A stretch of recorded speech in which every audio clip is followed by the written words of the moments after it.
Good afternoon. Lieutenant Colonel Richard Hecht, the IDF International Spokesperson. Thanks for having me here at the government press office. I'm going to give you a quick brief and zoom in on some exclusive data that we want to release today to the press. So just for some general context before I start, as you all remember, we had a humanitarian pause for a week. Hostages were coming out, and during that timeline there was increased aid going into Gaza. Hamas violated the pause. They fired rockets and they violated our hostage agreement. Following this violation, we resumed our military operations in Gaza on Friday morning. Our missions remain the same: to bring back all our hostages and to dismantle Hamas's military and governing capabilities. And also very important for us to restore security to Israel's borders, also in the south and also in the north. After Hamas broke the pause, Hezbollah also went back to firing, as well from Lebanon. Not only from Lebanon, but also other Iranian proxies in other arenas too. We are still defending our civilians on multiple fronts. Our focus remains on Gaza. But again, we're not losing our sight in the broader region. Since the hostilities have returned, we're expanding our operations against Hamas across all of Gaza. We're targeting operatives, infrastructure, and mainly the tunnel network. So far, we have located over 800 tunnel shafts and destroyed 500 of these. The level of fortification is unprecedented. While we've been operating, we are ensuring that there is minimum harm to civilians, with soldiers on the ground going from building to building. I spent the last 2 days in a very, very special cell in our Southern Command. It's the harm mitigation cell in Beersheba in the command.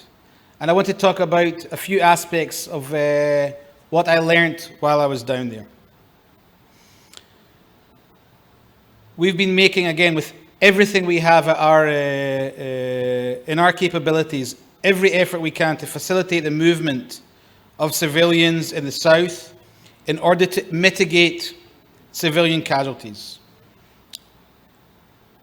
Our best efforts and minds are focused on understanding the human terrain in Gaza.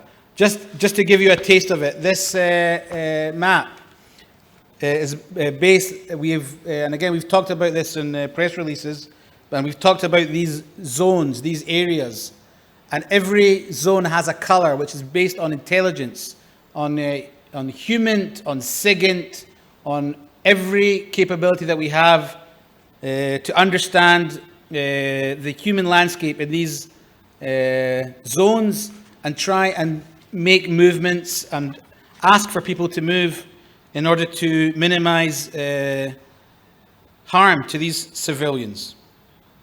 It's an interactive map, it's a breathing map, and it changes based on how the war is developing on the ground.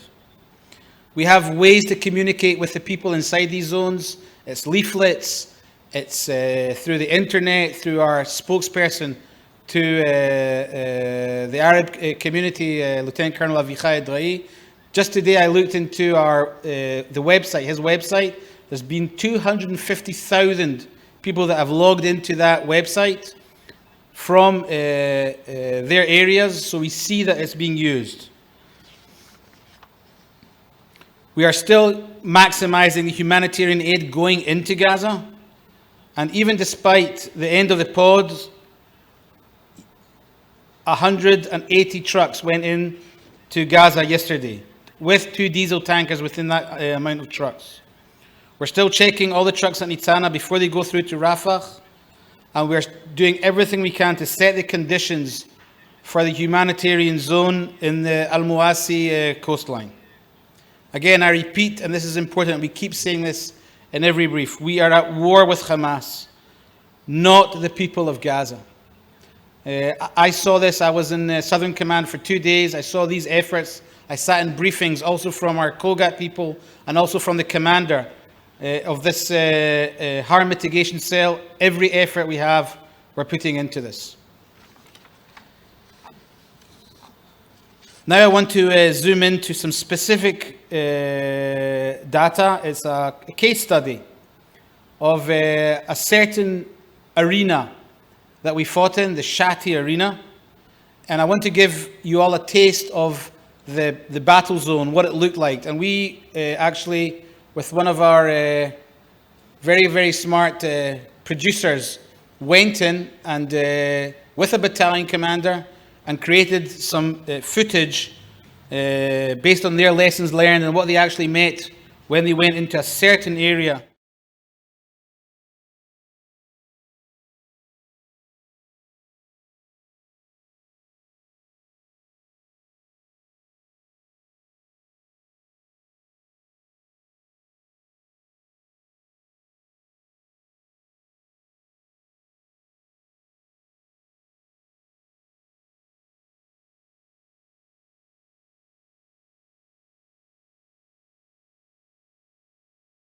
Before, and I'll show shortly how we did it in Shati. We saw that their infrastructure was embedded inside civilian areas, which I'll show also shortly. And let's move ahead. So here you can see again how when you look at their order of battle, what it actually looked like. Again, they have a full formation, just like a regular military. There was the Gaza Brigade, the Northern Gaza Brigade with battalions. And again, we're talking about the Shati battalion inside the Gaza Brigade. You can see also the area on the coastline. Next slide, please. And just to give you a glimpse into the timeline, again, these are the main events. This was day-to-day battle, but just the main events in our battle timeline. So on October 24th, we killed the deputy commander of the Shati battalion, Khalil Muhajiz.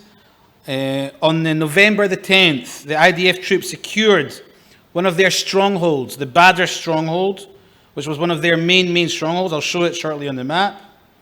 On November 12th, after we secured that area, we secured an evacuation route for civilians. Sadly, Hamas fired at the civilians moving on that route, and we fired back. On November 14th, we obtained operational control of Shati, the whole region of Shati, after getting the help of our Air Force and the 215th Brigade. On December the 3rd, we killed the Shati battalion commander, Haitham Houawajari, in a joint operation. Now, what it looked like, just in a sort of basic infographic on the map, we entered this, the 162 division from the north and slowly and methodologically moved south with infantry and armor, which basically brought us to the Shifa hospital, which was inside the Shati battalion's region. This is the commander of the Shati battalion. And again, this gives you a taste, again, of what we're up against in these regions. This will also happen also in Sajaiya and Jabalia. It's happening now as we speak. Now, I'm going to show you a video. I'll let the video talk for itself. If you can just move ahead a bit. We're talking about the outskirts of Al-Shati. And now, again, this is just a first taste of what it looked like. We'll be doing in-depth lessons learned as the war moves ahead. But just to give you all a taste of what this thing is going to look like, this is a sort of zoom in into the outskirts of Al-Shati. We're going to hear the battalion commander shortly. Again, the landscape, the size, and the dimensions. We'll stop here. Here, move ahead a bit. You can see here, again, the cynical use of civilian infrastructure and what the commanders were up against when they went in to fight the Hamas strongholds. I'm going to let the movie talk for itself. מקומות תמימים, כמו בתי ספר, גני Here you can see ילדים, one of the battalion מוסדות commanders. חינוך, שבפועל מהווה מעוז למחבלים. אפשר לראות פה, בסמוך לאיתור, את בית ילדים, מרחב של נדנדות וקרוסלות, שזה נראה לנו על הנייר משהו מאוד תמים ופשוט, ובפועל גם מפה התבצע ירי, מכל מיני מקומות שיצאו מהם פירים. כל השטח הזה הוא מהווה מערכת אחת של האויב שמתקשרים דרך התת קרקע אל כיוון הגנים ובתי הספר. אני רוצה להראות לכם פה את הכניסה לגן Again, you ילדים. can see the kindergarten here. נראה You לנו can see כמו the מקום this is תמים after the לחלוטין, fight was over. שבפועל זאת עמדה לניהול לחימה. היה פה ממש חמ"ל בתוך המשרד של המנהלת, שבתוכו מנהלים לחימה ומפעילים פה את כל המערכת. ופה, ממש פה, במקום הזה, נמצאו אמצעי לחימה רבים, ועוד תשתיות של חמאס, שממש עזרו להם להכין את כל המערכת שדיברתי עליה מקודם. טוב, אז אנחנו נמצאים בעצם מתחת למבנה, שבתוכו יש פיר בקומת המרתף. המבנה הזה הוא מבנה שמיועד לטובת ייצור של אמצעי לחימה, ממש מחרטות שנמצאו פה, פיר שממנו יוצאים מחבלים, בתי ספר, גנים, הכל במתחם אחד. הבית ספר הזה, שהוא נראה כמו בית ספר עם כיתות ומקומות שלומדים בהם וכולי, זה מקום שבתוכו היה אמל"ח רב, שבוצע ירי מתוך המבנים, ממש מתוך הכיתות, לעבר כוחותינו. כל הקומות האלה בעצם היוו עמדות לחימה למחבלים שהגיעו למקום הזה, התארגנו בתוך המקום הזה וניסו לפגע בכוחותינו מתוך מתחם בית הספר. יש פה תשתיות ממש מוכנות להתקפה. When we were there, the green map I was talking about, the map, the interactive map, most of the civilians were out. ממש שטח כינוס למחבלים. במקביל לבית הספר, ממש בצמוד אליו, ניתן לראות מגדל של בניין מגורים, שפשוט משם המחבלים מתצפתים על כוחותינו, מסמנים לתוך הכוחות שבתוך בית ספר, ומנסים פשוט לראות לכיווננו תוך כדי התקדמות. במקביל לבית ספר הזה ממולו, אפשר לראות בית ספר נוסף, שבעצם מקיים הדדיות בין שני המבנים, ובעצם בחיבור ביניהם הם מהווים גם תצפית אחד לשני, וגם חיפויים אחד לשני מתוך בית הספר. אפשר לראות פה נקודה שנראה כמו חדר מגורים רגיל, או חדר שינה, ובתוכו ממש יש מחסן אמל"ח שמשמש את המחבלים, וזה שימוש ציני במקומות אזרחיים, שככה בעצם עובדים הטרוריסטים.